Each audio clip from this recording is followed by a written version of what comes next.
नमस्कार दोस्तों, मैं विशाल वशिष्ठ आपका स्वागत करता हूं हमारे चैनल मोटिवेशनल गुरुजी पर। दोस्तों, आज मैं आपके सामने लेकर आऊंगा एक एनेस्थीसिया स्पेशलिस्ट को। आज हम जानकारी लेंगे एनेस्थीसिया क्या होता है, कितनी दवाइयों का मिक्सचर होता है। और दोस्तों, आजकल नशा बहुत फैला हुआ है। हालांकि पांचों उंगलियां बराबर नहीं होती, फिर भी जो एडिक्ट्स हैं, कुछ लोग अफीम खाते हैं, कुछ टीके लगा रहे हैं, उनके ऊपर क्या एनेस्थीसिया असर करेगा जब उन्हें इमरजेंसी में एनेस्थीसिया की जरूरत होगी। कुछ लोगों के दोस्तों डाउट्स होते हैं डिलीवरी के बाद या किसी और सर्जरी के बाद में, उनकी कमर में जो टीका लगाया गया उसके कारण बैक एक होने लगा, कमर का दर्द होने लगा और नीचे पैर सुन्न हो जाते हैं। इन सभी डाउट्स पे आज हम बात करेंगे anaesthesia specialist doctor Ankita Saini ji से। तो दोस्तों, ज्यादा समय आपका ना लेते हुए आइए आपकी मुलाकात करवाता हूं और इन सभी डाउट्स पे हम बात करेंगे। उससे पहले मैं अपील करूंगा दोस्तों कि वीडियो को अंत तक देखिए।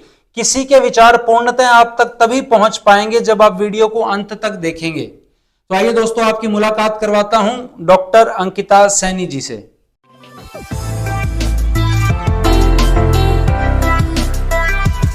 तो दोस्तों, मेरे साथ मौजूद हैं anaesthesia specialist doctor Ankita Saini.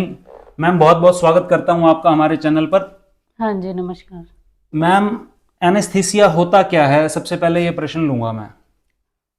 Anaesthesia जो एक शब्द है, एनेस्थीसिया का जैसे आप आम भाषा में बोलते हैं कि बेहोश कर देना, और एनेस्थीसिया के जो डॉक्टर हैं उन्हें बोलते हैं बेहोशी के डॉक्टर, हम जी अगर हिंदी में बात करना चाहें तो एनेस्थीसिया सिर्फ एक बेहोश कर देने वाली बात नहीं है, इसमें बहुत सारे एस्पेक्ट आते हैं, है ना।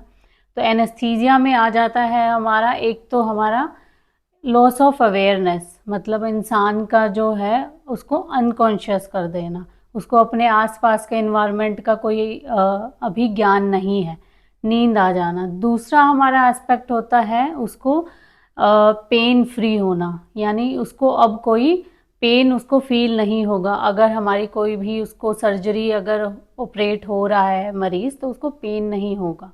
ये हमारा एनाल्जेसिया पार्ट होगा। तीसरा होता है हमारा एमनेजिया। एमनेजिया क्या होता है कि उसको कुछ भी याद ना रहे, जो भी अभी उसके साथ हुआ है, जो भी सर्जरी के दौरान या कोई उसको पेन हुआ या कुछ हुआ, वो उसको कुछ भी याद नहीं रहेगा। तो ये हमारे 3 एस्पेक्ट आते हैं जो हमारे एनेस्थीसिया के अंडर आते हैं। जी मैम, जैसे डेंटल सर्जन्स होते हैं वो भी एक प्रकार का इंजेक्शन लगाते हैं सुन्न करने का, वो भी क्या एनेस्थीसिया का पार्ट है? बिल्कुल, टोटली। सो क्या होता था कि पुराने समय में जब हम अगर पीछे से देखें, तो अगर मान लो अगर आपका कोई आज के टाइम पे बिना उस इंजेक्शन को लगाए अगर कोई दांत निकालना चाहे, तो आप क्या निकालने दोगे? नहीं, बिल्कुल नहीं हो सकता। तो मतलब आपको इतना ज़्यादा पेन होगा कि आपके हाथ वाथ बांध के तब निकाला जाएगा दांत, अगर किसी को जी निकालना जाएगा। तो इसीलिए जो भी वो एक छोटा सा इंजेक्शन लगाया जाता है वो होता है लोकल एनेस्थीसिया का इंजेक्शन। तो वो क्या करता है कि लोकल एनेस्थीसिया उसी हिस्से को सुन्न कर देता है जहाँ से आपका दांत निकालना है।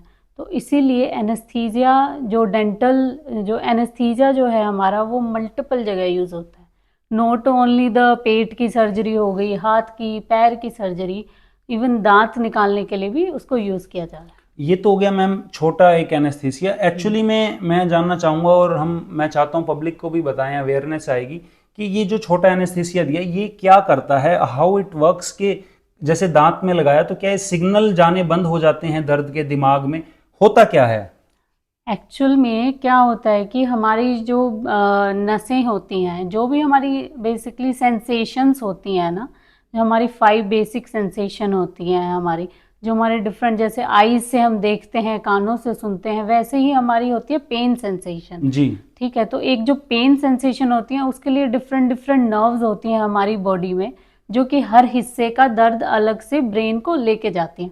तो जब हम ये इंजेक्शन लगाते हैं तो हर हमारे जैसे फेस में हो गया हमारा, या हाथ में या पैरों में, हर जगह अलग अलग नसें उस हिस्से को सप्लाई कर रही हैं। जैसे अगर हम मान लो आपके फेस पे कहीं पे कट लग गया, जी तो कट लगते ही आपको दर्द का एहसास होता है, आपके ब्रेन में सिग्नल जाता है।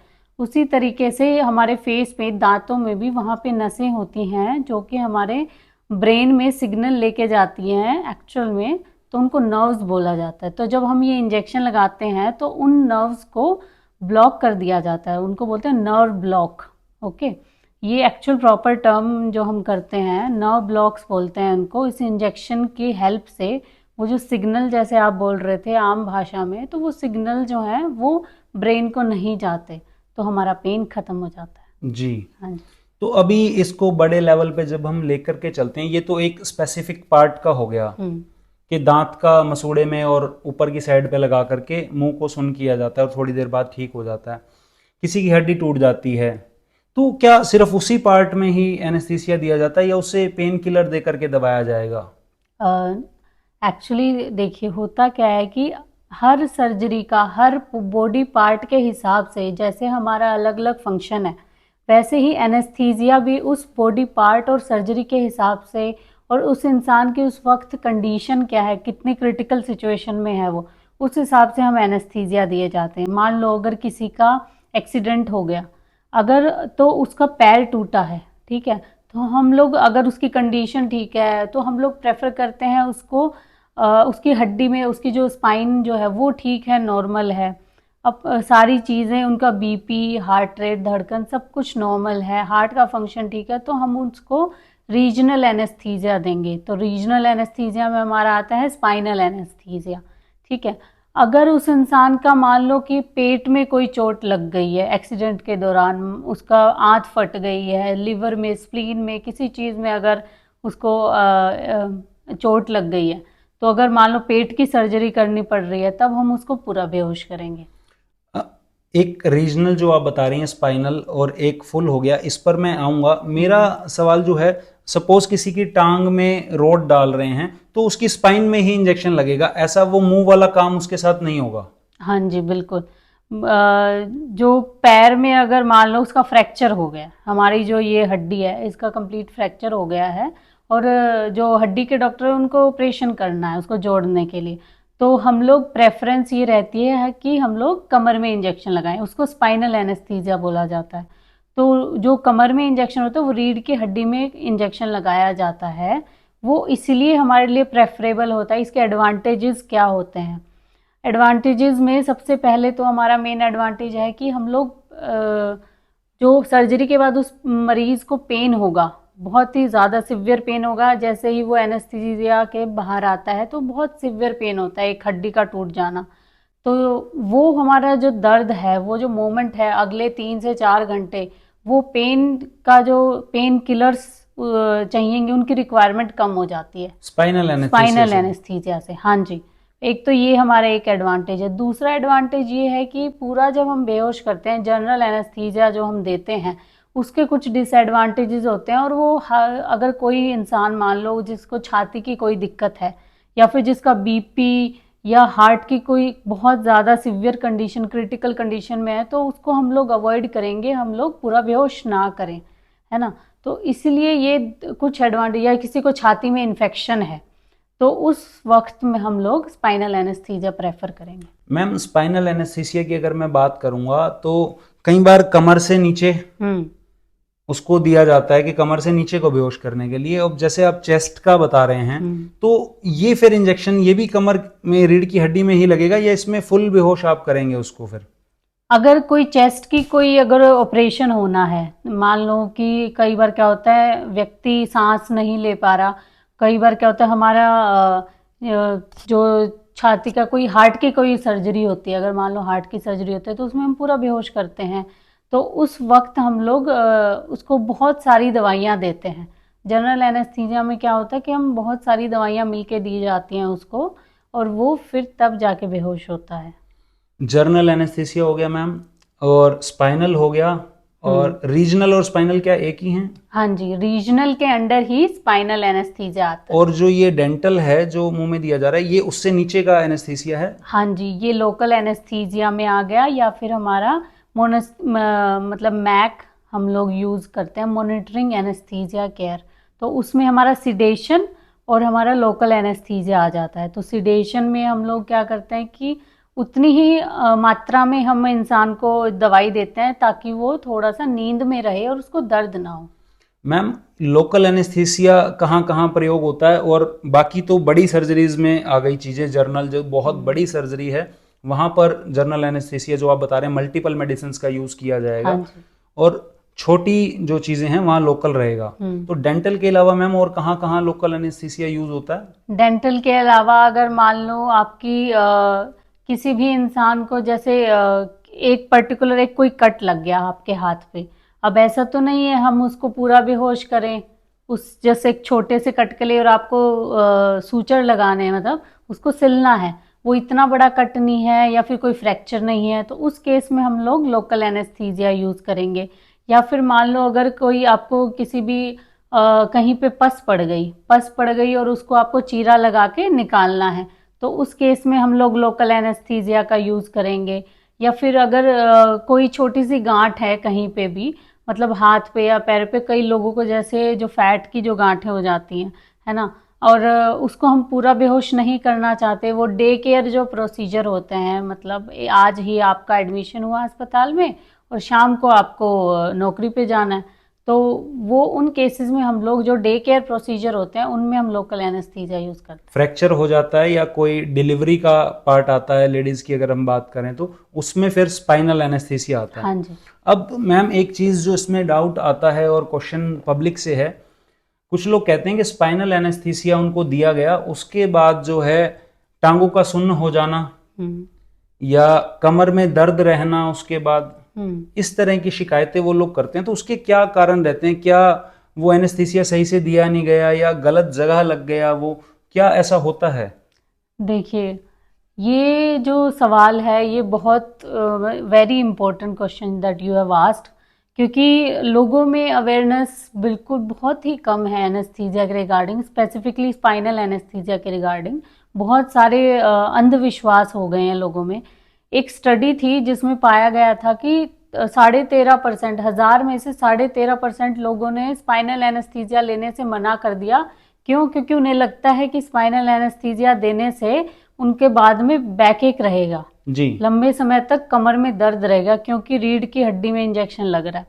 तो ये बहुत ही, अगर मैं बात करूँ तो बिल्कुल भी ठीक नहीं है, पहली बात। दूसरा ये कि जो इंजेक्शन है रीढ़ की हड्डी में जो हम लगाया जाता है, जो कमर में दर्द होने का जो इंसिडेंस है वो जनरल एनेस्थीसिया के बाद भी हो सकता है। वो ऐसा क्यों? क्योंकि बैक एक होने के मल्टीपल रीज़न हो सकते हैं। कमर दर्द जो होता है हमारा, one of the most common reason after surgery having a back एक के सबसे पहला है कि पोजीशन ऑफ द पेशेंट, की जो पोजीशन है पेशेंट की वो लंबे समय तक सर्जरी में था और वो सीधा लेटा रहा, या फिर उसकी जो पोजीशन थी वो थोड़ी गड़बड़ थी जिसकी वजह से मसल्स में खिंचाव हुआ और उसे ऑपरेशन के बाद दर्द हो रहा है। ठीक है, तो स्पाइनल ऐसा कोई एविडेंस बहुत ही, देर आर 0.001% चांसेस जो हमारी स्टडीज हुई हैं जिनमें स्पाइनल एनेस्थीसिया के बाद क्रोनिक बैक एक लोगों को हुआ हो। ठीक है, तो जो बैक एक है ना, आजकल बहुत सबसे मोस्ट कॉमन स्टडीज में पाया गया 10 में से 9 व्यक्ति को अपने लाइफ टाइम में एक बार बैक एक के लिए जरूर जाता है। टांगों का डॉक्टर के सुन्न लिए हो जाना, टांगे जो है, टांगों का सुन्न होना, या फिर आप मेरे हिसाब से आप कहना चाह रहे हैं पैरालिसिस, कुछ नहीं, व्यक्तियों को। Paralysis is a ma'am separate part जिसमें टांगे चल ही नहीं रही हैं। कुछ लोग ऐसी शिकायत करते हैं कि आफ्टर सर्जरी स्पाइनल जब उन्हें एनेस्थीसिया दिया गया उसके बाद कुछ समय के लिए उनके पैर सुन्न हो जाते हैं, या पहले वाली सिचुएशन में पैर या टांगे नहीं रहती हैं, जिस तरह कहते हैं चींटियां सी चुभने लगती हैं। हाँ, तो ये क्या होता है कि ये नॉर्मल है, ये फिजियोलॉजिकल है। जब भी हम लोग स्पाइनल रीढ़ की हड्डी में जो हम इंजेक्शन दे रहे हैं, वो इंजेक्शन कहाँ जा रहा है कि एक स्पेस में जा रहा है। वो जो हमारा ब्रेन में जो फ्लूइड होता है वही नीचे हमारी स्पाइन में सर्कुलेट कर रहा है, उसके थ्रू हमारी दवाई जो है वो अंदर जाती है और अपना अफेक्ट, जो नसें हैं वहाँ से जा रही हैं स्पाइन में, उनको अफेक्ट कर रही है और वहीं से हमारी पैरों की नसें निकल रही हैं। ठीक है, जो आगे जाके पैरों को सप्लाई कर रहे हैं। तो उसकी वजह से जो चींटियां काटना और पैरों को सुन्न होना वो एक नॉर्मल चीज़ है। और वो जो स्पाइनल एनेस्थीसिया की जो दवाई हम जो लोग दे रहे हैं, अलग अलग दवाई का अलग अलग घंटे तक असर होता है। कम से कम अगर हम जो हम नॉर्मली हमारे यहाँ पे यूज़ करते हैं उसका 3 से 4 घंटे तक पैर सुन्न होते हैं।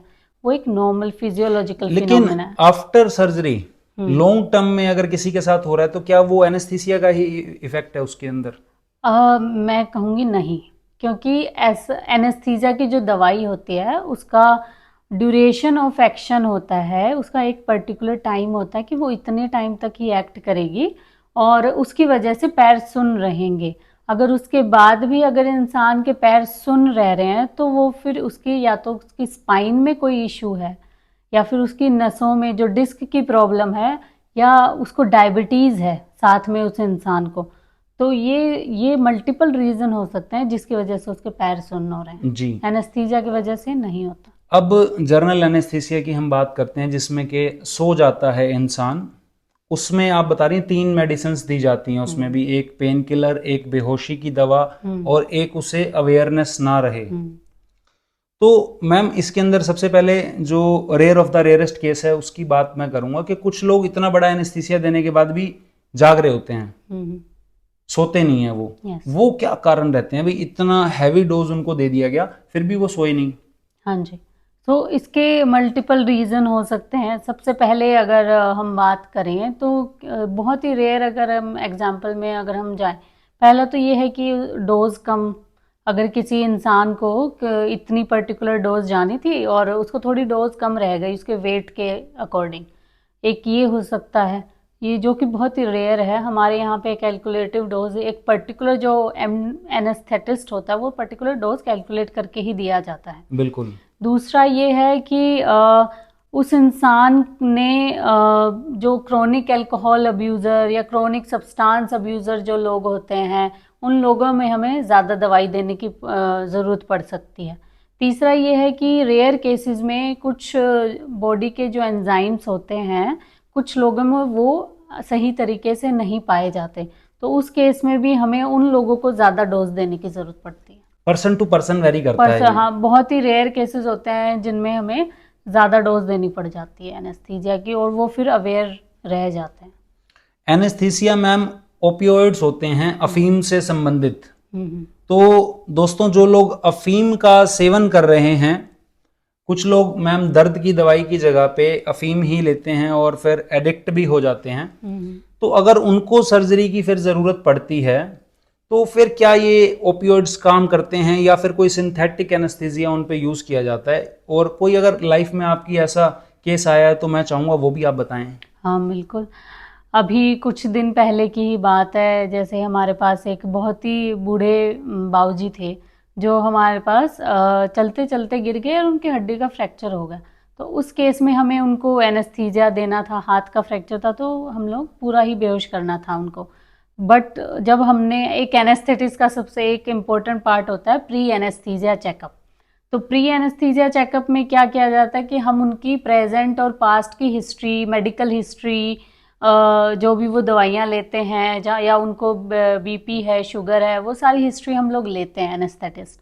तो उस हिस्ट्री के दौरान हमें पता चला कि बाबूजी तो जो हैं अफीम एडिक्टेड है जी। तो वो सुबह शाम 2 टाइम अफीम मतलब उनका एक रूटीन पार्ट बन गया। अगर वो अफीम नहीं लेते हैं तो उनको धड़कन तेज होने लग जाती है, वो चिल्लाने लग जाते हैं, उनको दर्द होने लग जाता है शरीर में। ऐसा उनके बेटे ने बताया। तो उनके बेटे ने मेरे से पूछा कि मैम क्या इनको ऑपरेशन से पहले आज मैं अफीम चटवा दूं, क्योंकि इनको तो आदत है, अगर ये नहीं खाएंगे तो इनको दर्द होना शुरू हो जाएगा।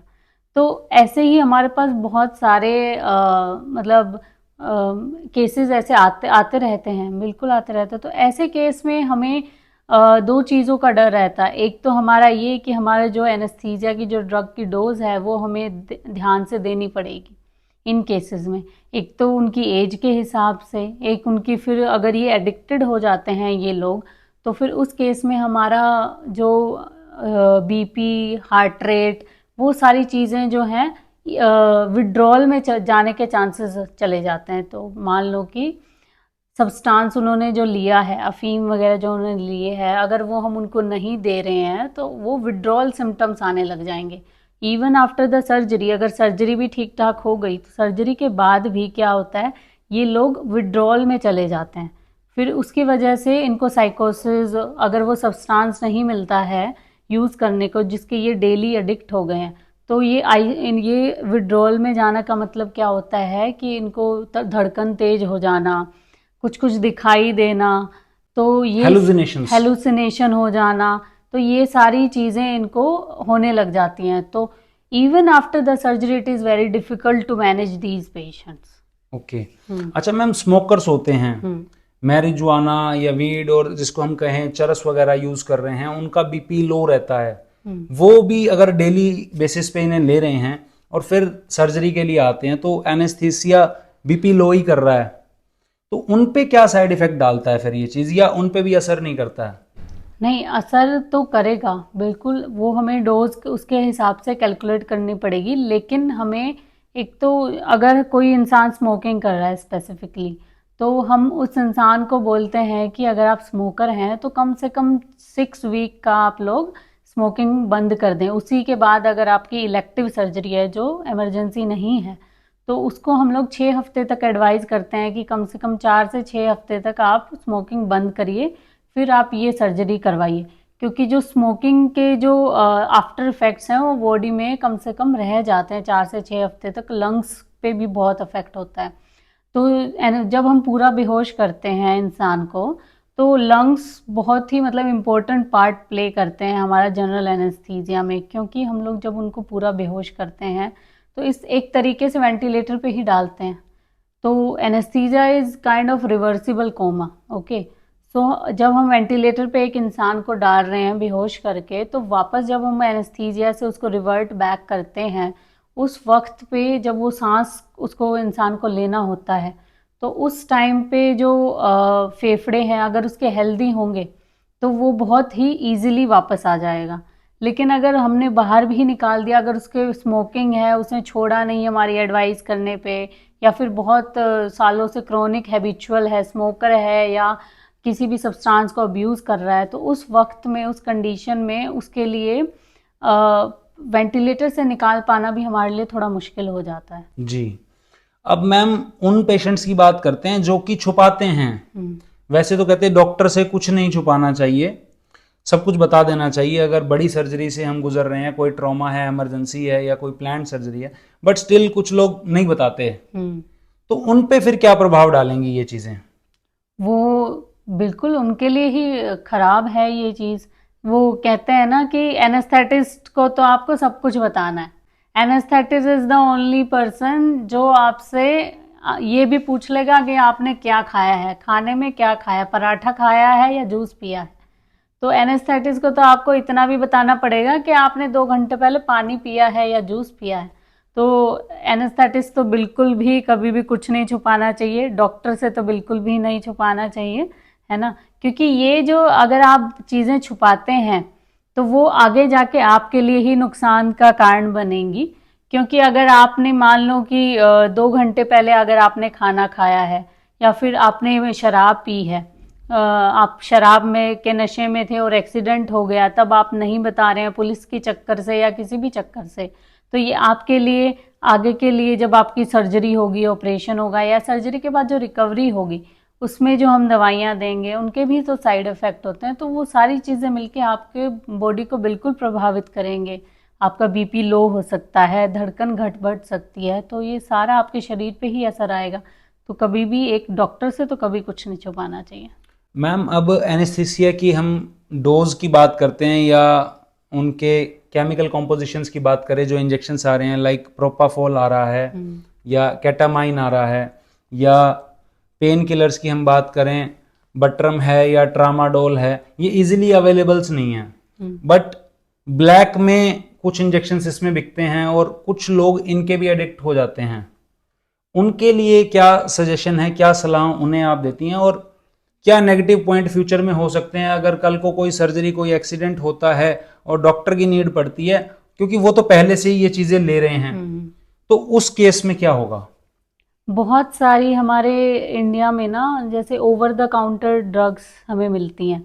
जैसे कि अगर आप किसी भी शॉप पे जाएंगे, फार्मास्यूटिकल शॉप पे, तो वो आपको इजीली जैसे टैबलेट डोलो हो गई, बुखार की गोली होगी, ज़ुकाम की, खांसी की कोई भी दवा हो गई, तो ये सारी दवाइयाँ बहुत इजीली अवेलेबल हो जाती हैं। तो इनको बोलते हैं ओवर द काउंटर ड्रग्स। जी। बट जो एनेस्थीसिया की पेन किलर्स बहुत इजीली हमारे अवेलेबल होते हैं, इवन ट्रामाडोल, अल्ट्रासेट की गोली, ठीक है, इंजेक्शन भी इवन जो कि अवेलेबल हो जाता है। बट एक जो ट्रामाडोल है वो एक काइंड ऑफ ओपियोइड कैटेगरी में जो है हमारा आ जाता है।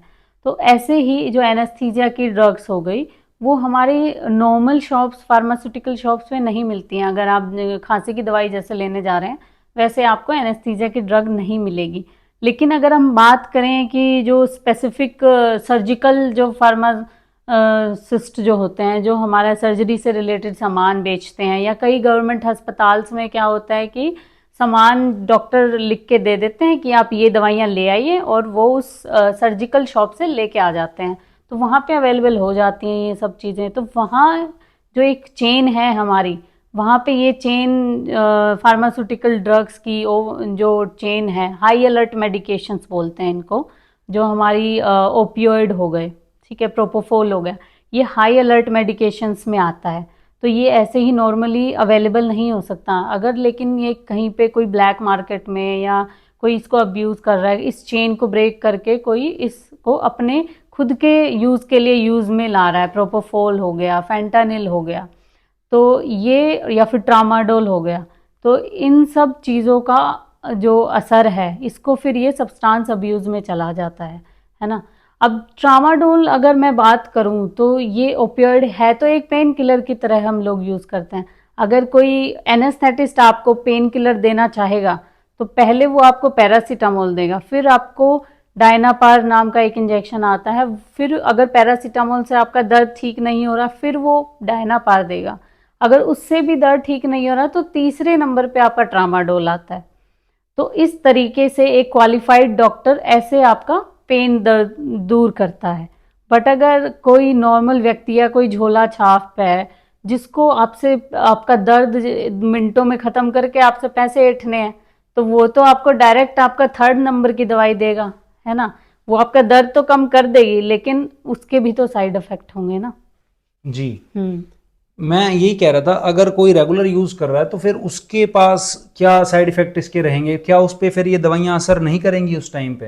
हाँ जी, रेगुलर यूज़ और जो क्रोनिक यूज़ की अगर हम बात करें कि किसी भी दवाई का अगर आप लंबे समय तक डोज में ले रहे हैं, तो एक तो उसका क्या होता है, थ्रेशोल्ड बॉडी में जो होता है किसी भी दवाई के असर करने का एक मिनिमम थ्रेशोल्ड होता है। तो उसी थ्रेशोल्ड पे अगर प्लाज्मा में अगर वो ड्रग जा रही है हमारे बॉडी में, ब्लड में जाके जो ड्रग जा रही है आईवी से, तो जब भी कोई आईवी अगर कोई ड्रग हम देते हैं तो प्लाज्मा में उसकी कंसंट्रेशन बन जाती है, उसके बाद ही वो एक्ट करती है, जो भी हमारा पेन को कम करने का जो इफेक्ट है उसका वो उसके बाद ही आता है। तो अब ये जो क्रॉनिक अब्यूज़र जो रेगुलरली ले रहे हैं तो उसका जो थ्रेशोल्ड है वो ओवर द टाइम, वो उसका थ्रेशोल्ड का जो बार है वो यहाँ से यहाँ हो जाएगा। तो जब अगर उसको मान लो कि उसको एक इंजेक्शन की ज़रूरत पड़ रही तो उसको लंबे टाइम से लेने के बाद उसका थ्रेशोल्ड यहाँ तक हो गया, तो अब उसको वही इफेक्ट, सेम इफेक्ट लेके आने के लिए अब 2 इंजेक्शन की ज़रूरत पड़ेगी। बहुत सारे हम मैम देखते हैं कि इलिटरेसी के कारण और एजुकेशन के अभाव के कारण बहुत सारे, और नशाखोरी या कहीं एडिक्शन में आकर के इंजेक्शंस का जो एक दौर चला हुआ है और कुछ कुछ मिक्स करके मैम इंजेक्शंस लगाते हैं, उनका क्या फ्यूचर फिर इसमें रहेगा? कुछ लोग जैसे आप झोला छाप कह लिए या अपने आप को जो डॉक्टर्स बोलते हैं, नहीं, खुद ही जो इंजेक्शंस लगा रहे हैं आजकल, जो एक जनरेशन है, जनरेशन जो यंगर जनरेशन है, बिल्कुल वो इंजेक्शंस अपने आप को लगा रहे हैं, उनका क्या रहेगा फ्यूचर? अगर हम बात करें कि फ्यूचर जनरेशन की, जो उनको नशे करने के लिए अगर आप कहें या हाई होने के लिए वो शब्द यूज़ करा जाता है कि कुछ लोगों को हाई वाली फीलिंग लेके आनी है and they use these substances, medical substances उनको अब्यूज़ कर रहे हैं, उनको यूज़ कर रहे हैं वो वाली फीलिंग लेने के लिए। तो अगर किसी भी सब्सटेंस का अगर excess of everything is bad, right, तो अगर आपको बिना मेडिकली प्रिस्क्राइब करे आप उस चीज़ को यूज़ कर रहे हैं, किसी डॉक्टर ने आपको प्रिस्क्राइब नहीं किया है लेकिन आप अपने प्लेजर के लिए उसको यूज़ कर रहे हैं, तो ऑब्वियसली उसका आप ये तो नहीं सोच रहे कि उसका बॉडी पे उस फीलिंग के अलावा क्या क्या साइड इफ़ेक्ट होगा, है ना। उस फीलिंग के अलावा आपका जो क्रोनिक लंबे समय तक यूज़ करने के बाद आगे फ्यूचर में जाके आपके ऊपर क्या साइड इफ़ेक्ट होगा, वो सारी चीज़ें आप देख नहीं रहे हैं। कई सारी दवाइयाँ होती हैं जिनका किडनी पे असर आता है, जिनका लिवर पे असर आता है। अब तो अगर वो आप यूज़ करते रहेंगे बिना डॉक्टर के प्रिस्क्रिप्शन के, तो बाद में आपको पता चल रहा है कि आपकी तो किडनियाँ ख़राब हो गई हैं। तो ये सारी चीज़ें बिना डॉक्टर के प्रिस्क्रिप्शन के यूज़ नहीं करनी चाहिए। जी। अब मैम प्रोफेशनल लाइफ पे आ जाते हैं। ये तो हम्म दवाइयों की बातें हो गई हम्म और आम जनता के लिए हो गई। अब एनेस्थीसिया जो डॉक्टर है, स्पेशलिस्ट है, अगर 3 घंटे की भी सर्जरी है या 4 घंटे की है, वो वहीं बैठा रहता है, तो वो टाइम कैसा है?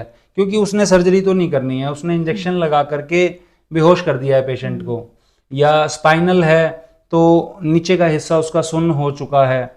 उसके बाद एनेस्थीसिस्ट क्या करता है वहाँ पे?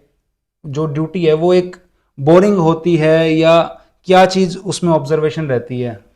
ऐसा लोग कहते हैं, स्पेसिफिकली हमारे यहाँ पे कहावत है, सर्जन्स बोलते हैं कि हमारा एनेस्थेटिक्स की एक ऑपरेशन थिएटर में हमारी एक चेयर होती है, तो वो अपना एनेस्थीसिया देके, स्पाइनल लगा के या जनरल एनेस्थीसिया देके वो उस पर अपनी चेयर पे बैठ जाते हैं बस, और फिर उसके बाद एनेस्थेटिक्स का कोई काम नहीं है। बट मेरे से अगर आप पूछेंगे एक एनेस्थेटिस्ट पॉइंट ऑफ व्यू से, तो हमारा काम तो पूरी सर्जरी के दौरान ही होता है। ऐसा नहीं है कि हमने शुरू में बस स्पाइनल दे दिया तो हमारा काम ख़त्म, नहीं।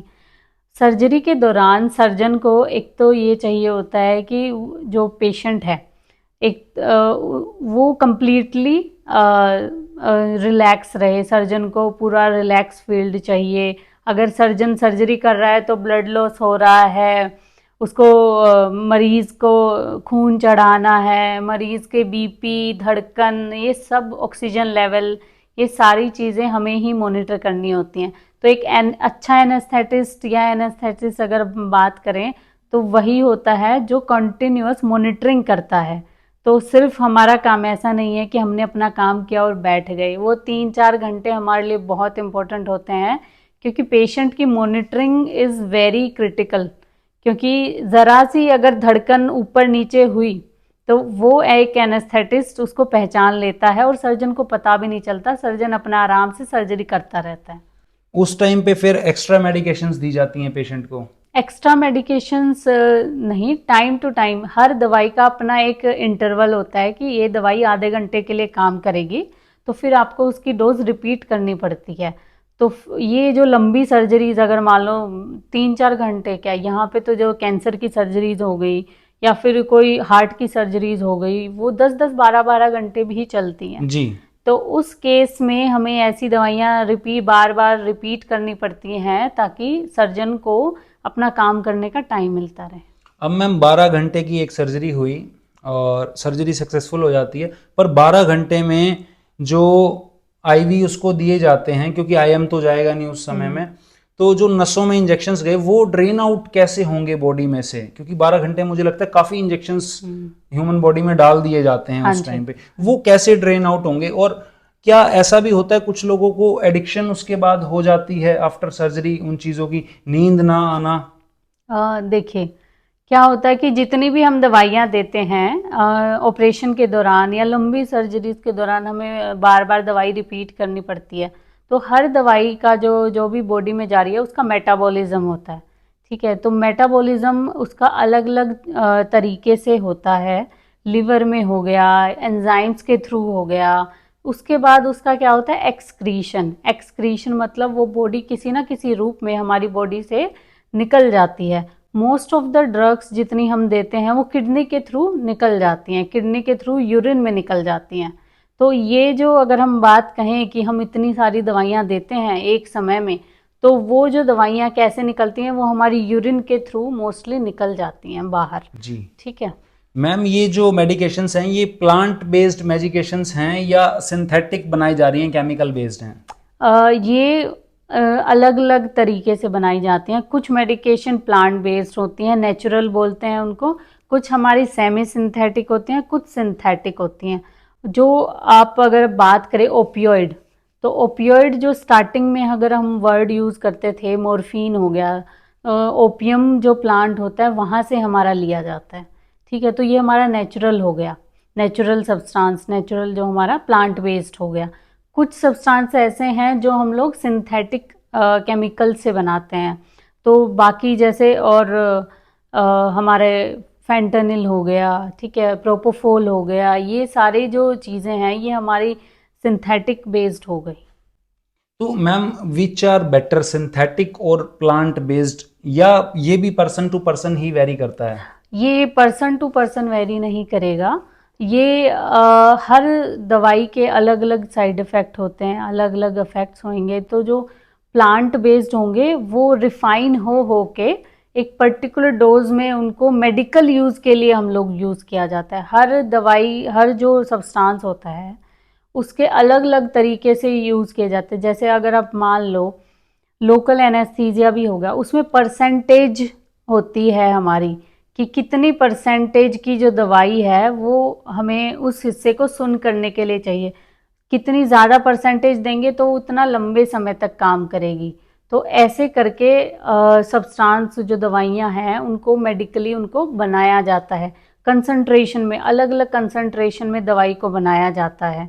कई नेचुरल सब्सटेंस होते हैं, उनका क्या होता है वो इंसान के लिए एलर्जिक काम कर जाते हैं नेचुरल सब्सटेंस। कई सिंथेटिक कंपाउंड्स होते हैं, वो हमारी बॉडी में उनका एक्सक्रीशन जो होता है वो मुश्किल हो जाता है। तो ये सारे जो कॉम्बिनेशन है ओवर द टाइम, अब तो बहुत ही बेहतर दवाइयाँ हैं हमारे पास एनेस्थीसिया की। अब जो जैसे बात करते हैं कि जो पहले के समय में कहते थे कि सुंघा के वो रुमाल पे हमने दवाई डाली, सुंघाया और इंसान बेहोश हो गया, है ना। तो अब तो उससे बहुत एडवांस चीज़ें आ गई हैं। क्लोरोफॉर्म उसको कहते थे, शायद सुंघा के बेहोश कर देना। हाँ जी, तो क्लोरोफॉर्म उसमें रुमाल में डाला, तो जो रुमाल में उसने डाला वो थोड़ी देर के लिए काम करेगा, उस वक्त के लिए उसने बेहोश कर दिया और वो बेहोश हो गई। ये तो सारी मूवीज़ की बातें थी, वो मूवीज़ में दिखाया जाता था। अब इस वक्त तो हमारे पास बहुत एडवांस चीज़ें आ गई हैं जिनसे हम लोग एक इंजेक्शन से इंसान बेहोश हो जाते हैं। अब उसको होश में लाने के लिए भी क्या अलग से इंजेक्शन दिया जाता है कि भाई सर्जरी हो गई है और पर्सन अभी भी बेहोश है, तो क्या उसका कोई एंटीडोट उसको दे दिया जाता है कि अभी ये होश में आ जाए, या उसे छोड़ा जाता है? नहीं, इन दवाइयों का जैसे मैंने बताया कि एक पर्टिकुलर टाइम होता है कि कुछ टाइम बाद इनका जो टाइम ऑफ एक्शन है वो अपने आप बॉडी से चला जाता है। बट इन एनेस्थीसिया से रिवर्ट बैक करने के लिए इनका एंटीडोट यूज़ किया जाता है। उसके बाद ही इंसान जो है एनेस्थीसिया से बाहर आ पाता है। सपोज एक सर्जरी है 30 मिनट्स की और 30 मिनट्स के लिए एनेस्थीसिया दिया, but due to some circumstances वो थोड़ी सी लेंथी हो गई, 40-45 मिनट्स के लिए हो गई है, तो उस टाइम पे दोबारा से एनेस्थीसिया उसे दिया जाता है? हाँ बिल्कुल, कि अब और समय चाहिए, हाँ, और डोज इसे दे दी गई और है। डोज दे दी गई तो हमारे पास उसका एंटीडोट होता है। और कुछ उसमें टाइम में हम लोग वेट करते हैं फिर कि हम लोग उसका टाइम ऑफ इंटरवल, उसका अगर एक टाइम ऑफ एक्शन आधा घंटा है उस दवाई का, अगर और सर्जरी पहले ख़त्म हो गई और हमारा टाइम हुआ है उस दवाई को दिए हुए 15 मिनट, तो हम लोग वेट करते हैं 5 से 10 मिनट, उसको इंसान को पूरे तरीके से अपने खुद से सांस ले रहा है यानी ये सब चीज़ें देख के, और तभी हम लोग उसको रिवर्स करते हैं, रिवर्सल बोला जाता है उसको। जी। हाँ जी। अब मैम स्टूडेंट्स के लिए मैं आ जाता हूँ, उस पर हम बात करते हैं। नीट का एग्ज़ाम हाल ही में बड़ी चर्चा में भी रहा वो, तो उसके बाद एमबीबीएस में एडमिशन हो जाता है। तो एमबीबीएस करके क्या कोई व्यक्ति एनेस्थीसिया का डॉक्टर हो जाता है, या उसके बाद कोई और एक्स्ट्रा स्टडीज रहती हैं, जैसे सर्जरी के लिए एमएस है और मेडिसिन के लिए एमडी है, तो इसके लिए क्या है? देखिए, जैसे एक सर्जन आफ्टर एमबीबीएस एमएस करता है, 3 साल की होती है जो, और या फिर एक मेडिसिन का डॉक्टर एमडी करता है, वैसे ही एनेस्थीसिया के लिए भी एमडी या डीएनबी करता है एक डॉक्टर आफ्टर एमबीबीएस। तो ये भी एक तरीके का स्पेशलाइजेशन ही है एनेस्थीसिया, जो कि एमबीबीएस के बाद ही कर सकता है। नीट यूजी जैसे होता है एमबीबीएस में एडमिशन के लिए, वैसे ही नीट पीजी होता है आफ्टर एमबीबीएस, जिसके जो हमारा रैंक आती है उसके हिसाब से हमें अलग अलग ब्रांच मिलती हैं, अलग अलग स्पेशलाइजेशन मिलती हैं। तो जिसमें आ गया हमारा मेडिसिन, सर्जरी, ओब्स गायनी, वैसे ऑफ्थेल्मोलॉजी, एनेस्थीसिया।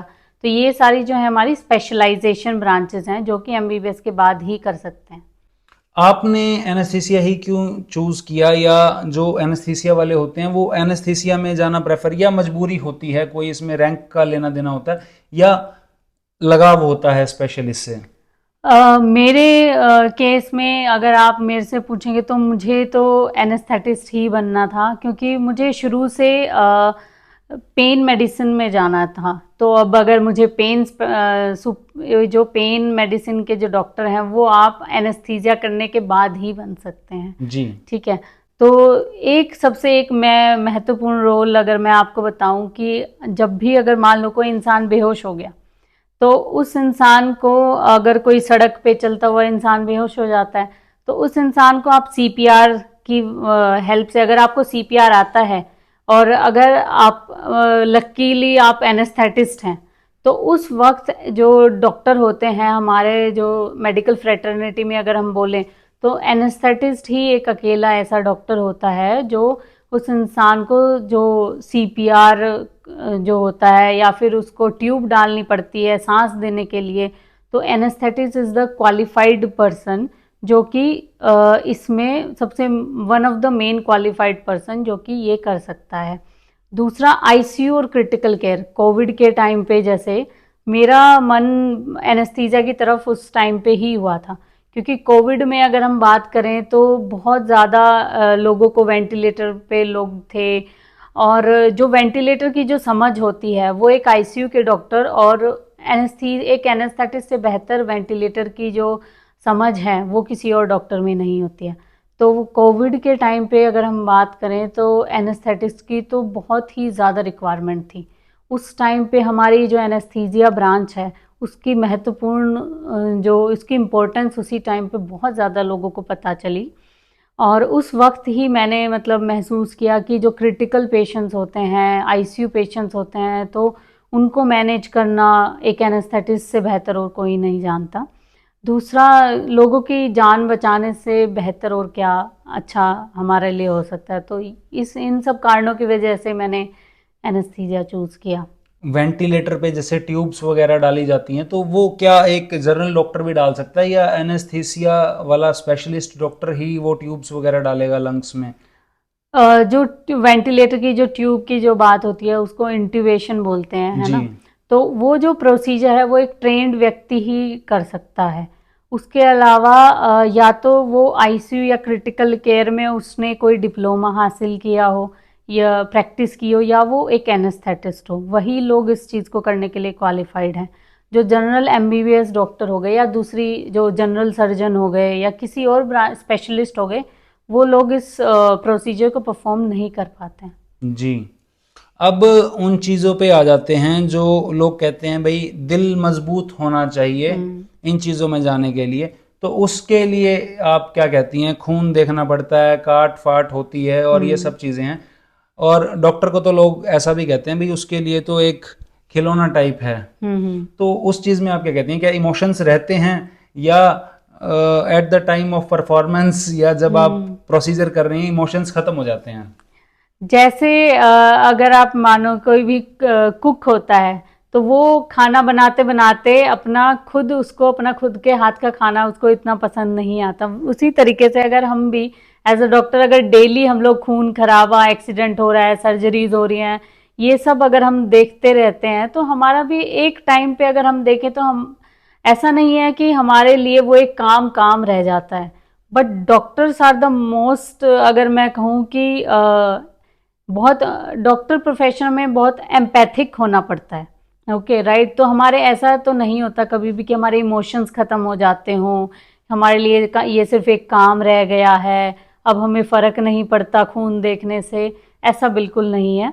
तो हमारे जब हम इंसानों से डील करते हैं डॉक्टर प्रोफेशन में, तो हम जान के साथ डील कर रहे हैं ना, तो हम हर एक हमारे पेशेंट के साथ उतना ही जुड़ाव महसूस करते हैं जैसा कोई भी दूसरे प्रोफेशन में कोई भी इंसान महसूस करता है। हम उतने ही इमोशनल हो जाते हैं। हमारे मरीज़ अगर हमारे ट्रीटमेंट से खुश होकर घर वापस जाता है तो हम भी बहुत खुश होते हैं। अगर हमारा मरीज किसी भी कारणवश उसकी जान चली जाती है या वो ठीक नहीं हो पाता है, कोई दिक्कत आ जाती है, तो हम भी उतना ही दुखी होते हैं। लेकिन हमें काम करते रहना पड़ता है, पड़ना है हमें, मतलब काम करना पड़ता है। क्यों? क्योंकि हमें, हमारे पास तो और भी मरीज हैं। जी। हाँ जी। कितने लोगों को आज तक आप बेहोश कर चुकी हैं? ऐसा कोई मैंने नंबर तो काउंट नहीं किया, एक अंदाजा? But thousands of people, because बहुत टाइम हो गया है हमारा। डेली बहुत मतलब 40 से 50 सर्जरीज होती हैं, तो बहुत ज़्यादा अब ऐसे। कोई नर्वस हो जाता है सर्जरी के टाइम पे, समटाइम्स घबरा जाता है, ओटी में जाके बहुत सारे लोगों को देखता है और उसका उस टाइम पे बीपी लो होने लगे, तो फिर आप क्या उस टाइम पे एक्शन लेती हैं? देखिए, सबसे पहले एनेस्थीसिया का ये मतलब बहुत ही एक महत्वपूर्ण रोल आप बोलेंगे, इम्पोर्टेंट रोल है कि एक एनेस्थेटिस्ट जो होता है, सबसे पहले जो एनकाउंटर होता है उस मरीज़ का, तो एक एनेस्थेटिस्ट से ही होता है। जब वो बोलता है कि डॉक्टर साहब मैं तो घबरा रहा हूँ, मेरी सर्जरी होने वाली है, तो एनेस्थेटिस्ट उसको एंजियोलिटिक दवाइयाँ होती हैं वो हम प्रिस्क्राइब कर देते हैं कि आप एक रात पहले ये दवाई ले लेना, ताकि वो अगले दिन सुबह थोड़ा काम रहे। दूसरा, हम लोग उसको पूरे अच्छे तरीके से किसी भी चीज़ को एक्सप्लेन करते हैं, कामली उनको समझाते हैं कि ये आपके लिए ज़रूरी है, ये कितना ज़रूरी है, और इसके आप घबराइए मत, हम हैं आपके साथ में, आपको दर्द नहीं होगा। मेन सबसे बड़ा रीज़न लोगों का सर्जरी से रिलेटेड होता है कि बहुत दर्द होगा, तो वहाँ पे एक एनेस्थेटिस्ट आता है और वो कहता है कोई बात नहीं, आप घबराओ मत, हम हैं, आपको दर्द नहीं होने देंगे।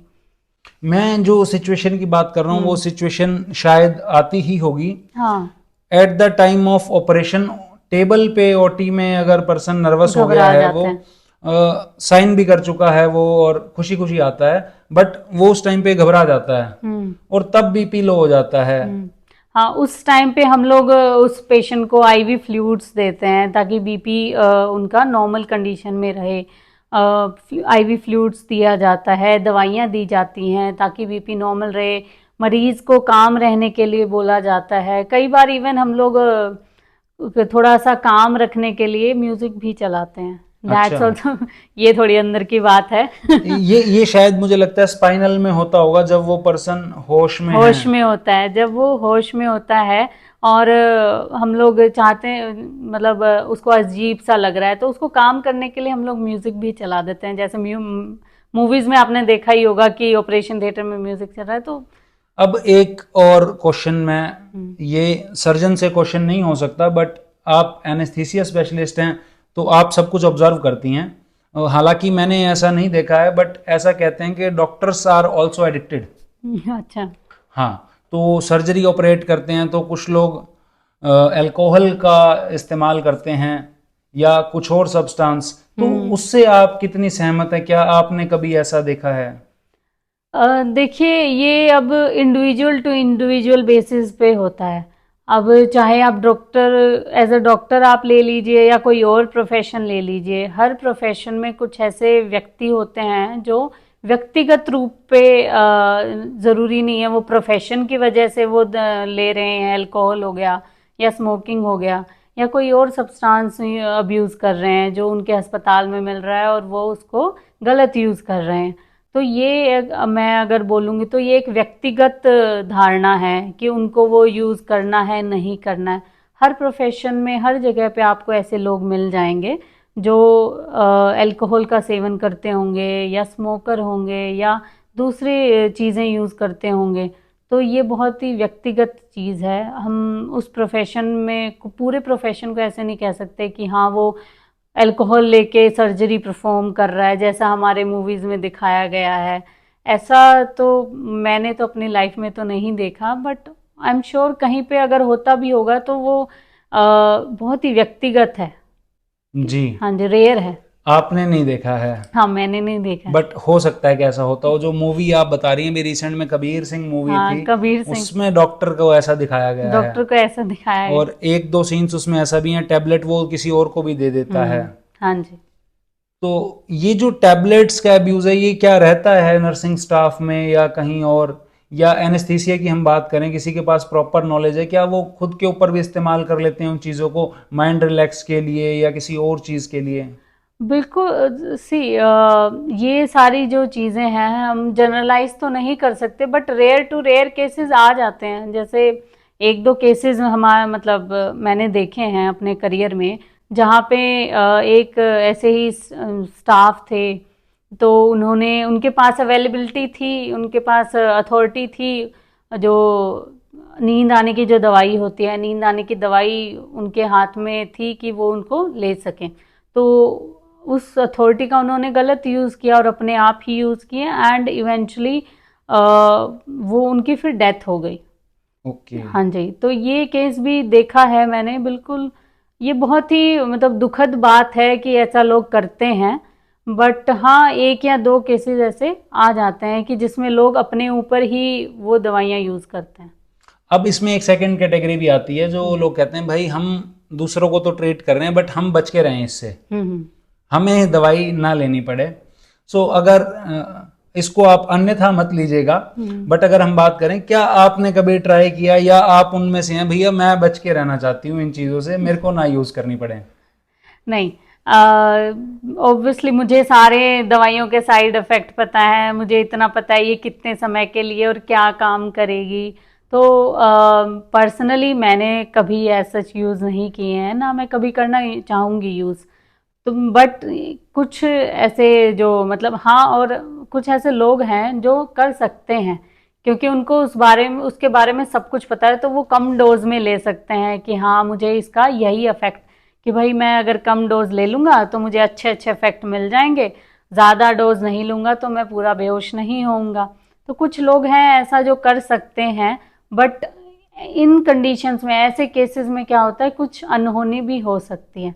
तो personally I will not encourage people to use this, and ऐसा भी नहीं है कि कम डोज में ले लें और उससे अफेक्ट नहीं आएगा, तो ये सब नहीं करना चाहिए, अवॉइड करना चाहिए। आम लोगों के लिए कोई संदेश आप देना चाहती हैं इन मेडिसिन को लेकर के जो कि प्रोहिबिटेड हैं, या ओवर द काउंटर भी जो आप बता रही हैं कुछ मिल जाती हैं या कुछ ब्लैक में मिल जाती हैं? मेरे हिसाब से तो यही होना चाहिए कि जो पर्टिकुलरली पेन किलर्स हैं, एक तो पेन किलर्स का लोगों को सही तरीके से जो डॉक्टर प्रिस्क्राइब कर रहा है वही यूज़ करना चाहिए, जितनी वो प्रिस्क्राइब कर रहा है वही यूज़ करें। ओवर द काउंटर जाके आप एक फार्मासिस्ट से दवाई ना लें, स्पेसिफिकली पेन किलर, क्योंकि इनका आपके किडनी पे लॉन्ग टर्म यूज़ करने से बहुत इफेक्ट होता है। दूसरा ये है कि जो आप ब्लैक मार्केट में या ओवर द काउंटर आप ड्रग्स यूज़ करते हैं, उनके आगे फ्यूचर में जाके आप उनका एडिक्शन आपको हो सकता है, जो कि आपको फ्यूचर में बहुत नुकसानदेह होगा। तीसरा ये कि रीढ़ की हड्डी में इंजेक्शन लगाने से बैक एक नहीं होता। वो बैक एक होने के बहुत सारे कारण होते हैं, और बैक एक जो हो रहा है उसको ठीक करने के लिए भी बहुत सारे तरीके होते हैं। तो मेरे हिसाब जी, से तो यही होगा। अभी थोड़ा सा आपका पर्सनल लेके चलता हूँ चलते चलते। आपकी फैमिली में कौन कौन है? मेरी फैमिली में मेरे माता पिता और मेरा एक भाई है, मेरी बहनें हैं, सारे मेडिकल। मेरे माता पिता तो जैसे बिल्कुल ही नॉन मेडिकल बैकग्राउंड से, बिल्कुल सीधे साधे परिवार, बिल्कुल मिडिल क्लास फैमिली से आते हैं। My father is a farmer and my mother is a housewife. फिर उसके बाद मेरा मेडिकल में हो गया, मैं सबसे बड़ी हूँ घर की। देन मेरी बहनें हैं, वो भी फिर मेडिकल प्रोफेशन में ही हैं। मेरा भाई है, वो भी मेडिकल प्रोफेशन में है। अच्छा, सभी ने डॉक्टर बनने का सोच लिया? हाँ जी। तो सभी एनेस्थीसिया में जा रहे हैं या कोई सर्जरी या मेडिसिन में भी है? नहीं नहीं, मेरी जो बहन है वो आयुर्वेदिक डॉक्टर है। ओके। हाँ जी। और जो छोटी बहन है वो नर्सिंग किया है उसने, और भाई वेटनरी में है। तो सबके सब अलग अलग फील्ड में है, लेकिन है मेडिकल। लेकिन आप तीनों बहनें मिलके एक हॉस्पिटल खोल सकते हैं। हम भी कह सकते। क्योंकि आप एनेस्थीसिया हैं, आयुर्वेदिक से जिसका चलेगा, हम्म। और मेडिसिन से सर्जन आप एक हायर भी कर सकते हैं। हाँ, वो हम कर लेंगे। बाकी वो वेटनरी में चला गया भाई, नहीं तो सर्जरी में आ सकता था। हाँ जी। जी। तो दोस्तों, अंकिता सैनी जी हमारे साथ थी और आज हमने बात करी एनेस्थीसिया के बारे में और बहुत डिटेल में हम लोग गए हैं। मैम, फिर भी मैं कहूँगा कुछ रह गया हो तो आप बता दीजिए। बाकी हमने मोस्टली तो कवर कर ही लिया है। मेनली एनेस्थीसिया के बारे में अवेयरनेस हमारा मेन जो फोकस पॉइंट था वही था, कि लोगों को एनेस्थीसिया के बारे में पता चले, अवेयरनेस हो, जो कि बहुत ही कम है लोगों के बीच में। तो लास्टली तो मैं यही कहना चाहूँगी कि जो भी आपके डॉक्टर आपको प्रिस्क्राइब करें वही आप लें, उसी का सेवन करें, और ऐसे झोला छाप या किसी भी डॉक्टर से की बातों में अंधविश्वास पे ना आए। अभी क्लोज करने से पहले एक last but not the least एक क्वेश्चन मैं लूंगा कि वेल क्वालिफाइड डॉक्टर्स भी कुछ हैं, उनके यहाँ भीड़ भी होती है, 500 पेशेंट्स खड़े रहते हैं वहाँ पे, वेटिंग्स लगती हैं, और वो इस तरह की दवाइयाँ रिकमेंड करते हैं। बेसिकली न्यूरो के डॉक्टर्स शायद वो होते हैं जो पेन किलर्स या दूसरी ऐसी सिलेक्टिव दवाइयाँ देते हैं जिससे आराम तो रहता है पेशेंट को, बट एडिक्टिव हो जाते हैं वो धीरे धीरे, वो रह नहीं पाते हैं उन मेडिकेशंस के बिना। उनका क्या रीजन रहता है और पर्टिकुलर फ्यूचर में क्या नुकसान उस चीज के रहेंगे उनको, और ऐसे डॉक्टर्स को वही लाइसेंस्ड भी हैं वो, कोई एक्शन भी उन पे नहीं हो पाता है। ऐसे कुछ केसेस जो हैं बिल्कुल एग्जिस्ट करते हैं मार्केट में, क्योंकि देखिए जो वो दवाइयाँ प्रिस्क्राइब, कुछ क्या होता है कि एमआरस जो आते हैं हमारे, कुछ फार्मास्यूटिकल जो दवाइयाँ होती हैं उनको जो प्रोवाइड करने के जो कंपनियां होती हैं उनको अपनी दवाई बेचनी है, ठीक है। अब वो जो डॉक्टर है उसके पास बहुत सारे पेशेंट्स आते हैं, तो नेचुरली वो उस दवाई को अगर प्रिस्क्राइब करता है तो उसकी जो मार्केटिंग है बहुत अच्छे तरीके से, उसको मार्केटिंग करने की ज़रूरत ही नहीं है, वो बस एक डॉक्टर को बोले कि जी हमारी दवाई लिख दीजिए आप, और अपने आप ही उस दवाई की मार्केटिंग हो रही है।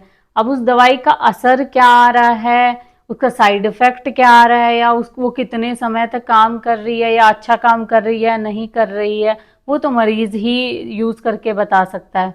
तो ऐसे न्यूरो की जो आप दवाइयाँ बोल रहे हो, बहुत सारी दवाइयाँ हैं जो लंबे, मतलब अगर किसी व्यक्ति को कोई नसों की दिक्कत हो गई, पैरालिसिस हो गया, या ब्रेन में स्ट्रोक आ गया, तो वो व्यक्ति फिर चलने फिरने के लायक नहीं रहता, तो ऐसी दवाइयाँ लंबे समय तक ऐसे व्यक्ति को लंबे समय तक दवाइयाँ लेनी पड़ती हैं। तो हाँ, कुछ लोग ऐसे प्रिस्क्राइब करते हैं जो कि एमआर होते हैं, हमारे मेडिकल रिप्रेजेंटेटिव, वो दवाइयाँ डॉक्टर को बोलते हैं कि हमारी कंपनी की दवाइयाँ आप प्रिस्क्राइब करिए, और वो फिर लंबे समय तक चलती रहती हैं। तो ऐसा नहीं करना चाहिए, जो दवाई मरीज के लिए सही हो वही उनको प्रिस्क्राइब करनी चाहिए, और जिससे मरीज को फ़ायदा हो, ना कि उनको फ़ायदा हो।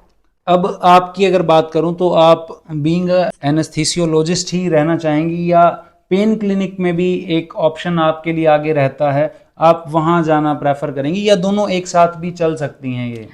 देखिए, जो पेन मेडिसिन जो हम बोलते हैं, पेन क्लिनिक्स जो हम खोलते हैं, वो एनेस्थीसिया के बाद ही परस्यू कर सकती हूँ मैं। एनेस्थीसिया के बाद फिर से एक 3 साल की सुपर स्पेशलाइजेशन होती है, डीएम हम लोग बोलते हैं, एमडी के बाद डीएम होती है, तो वो हम बोलते हैं, या फिर मैं फेलोशिप करूँ जो कि 2 साल की होती है।